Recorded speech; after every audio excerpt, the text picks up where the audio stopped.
অভিনন্দনের শুভেচ্ছা। বক্তব্য দেওয়ার কিছু নেই। আমরা কি কথা বলতে চাই, 17 বছর আমরা ভোট দিই, এইবার ভোট দেব 17 বছরের ধানের শীষে। আমার বক্তব্য হলো, আমরা 17 বছর ভোট দিতে পারি নাই, আমরা ধানের শীষে ভোট দেব এবং আমরা তাহাজ্জুদের নামাজ পড়ে আমরা ভোট কেন্দ্রে হাবিব ভাইকে বিজয় করে আমরা ঘরে ফিরে যাব।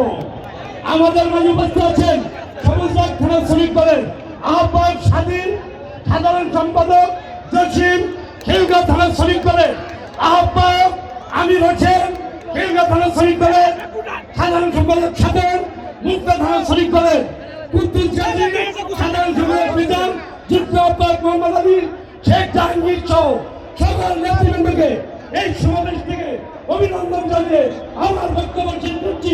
বাংলাদেশ জিন্দাবাদ, সত্যবাদ জিন্দাবাদ। বক্তব্য তুলছে ধানের শীষ, বক্তব্য তুলছে ধানের শীষ, ভারতের শান্তি, ভারতের শান্তি, ধানের শীষ, ভারতের শান্তি। ধানের শীষ। ধন্যবাদ সকলকে, আলহামদুলিল্লাহ।